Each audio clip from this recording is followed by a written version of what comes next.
What if the most dangerous truth in your life wasn't something you did? What if it was something hidden long before you were old enough to question it, buried inside your name, your family, your inheritance?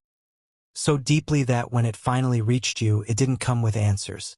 It came with a child, a crying baby left on your doorstep, in the rain, in the middle of the night. No note, no name, no explanation, just the sound of her cry, cutting through everything you thought you understood about your life. And here's what makes it worse. The baby wasn't random. She wasn't abandoned out of desperation.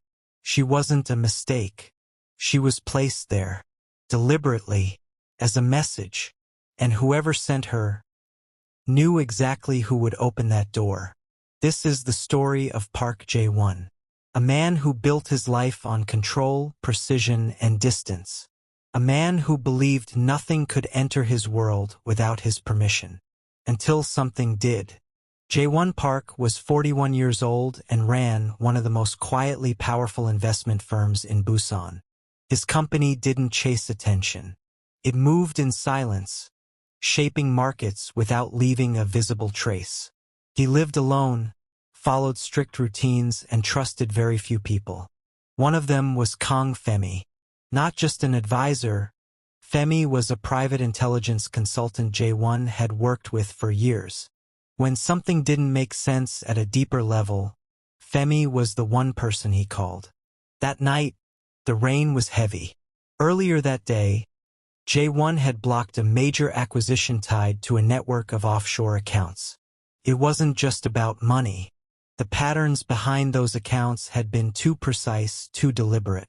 He had been tracking them for months.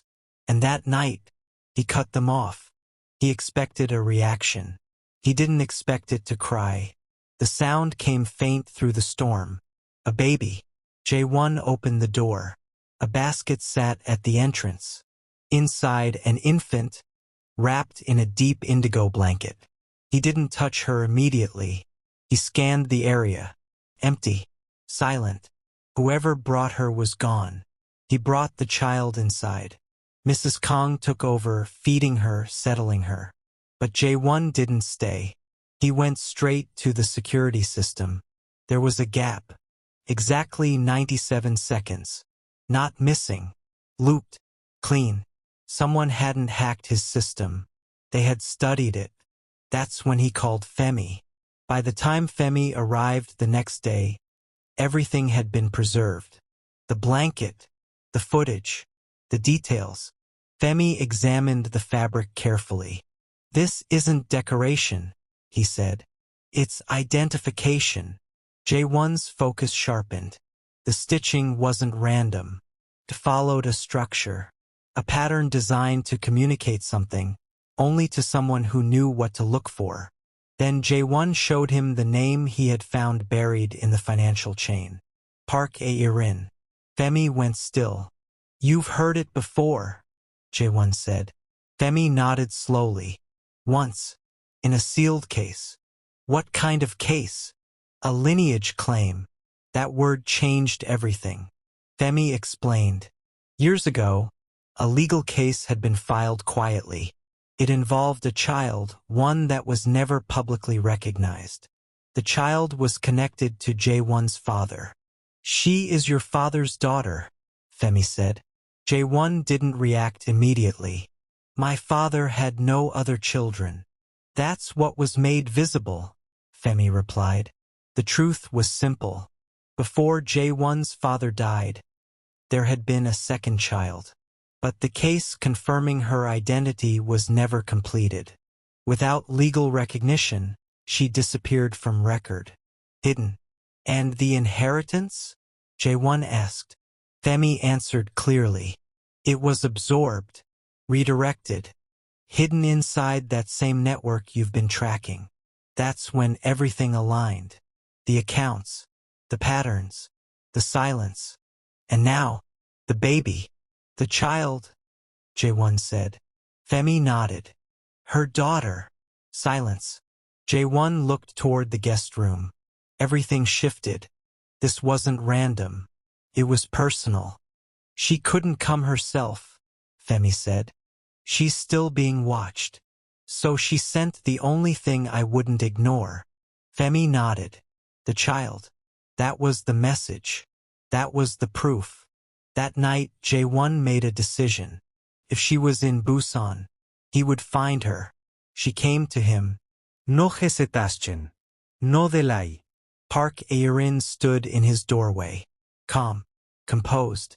They looked at each other. Not as strangers. As something else. Truth. You received her, she said. Yes. Why now? Jae-won asked. Because you're ready, she replied. She had been watching him for a year, studying how he moved, how he made decisions. You were already close, she said. You just didn't know what you were close to. The network, Jae-won said. Yes. They took everything tied to my name and buried it inside structures no one would question. And now, you exposed it. That was the turning point. Why send her? Jae-won asked. Irin looked at him directly. Because you wouldn't ignore her. Simple. True. And he didn't. The filing happened 2 days later. Every document, every record, every piece of proof, submitted at once. There was no room left to hide. The network collapsed quietly. Accounts froze. Ownership surfaced. And the truth became public. Months later, everything was settled. Irin was recognized. Not hidden. Not erased. Recognized. And Jae-won was no longer the only heir. That night they sat together. Not as strangers. Not as allies. As family. Between them, the child who had changed everything. Jae-won looked at her. Then at Irin. And for the first time in years, he let go of control. Because some truths don't come when you're ready. They come when they have to. And what you do with them defines everything after. If the story made you think, I want to hear from you. What would you have done in his position? And tell me, where are you watching from? This is Afro Korea Untold. Subscribe, stay with us, and I'll see you in the next story.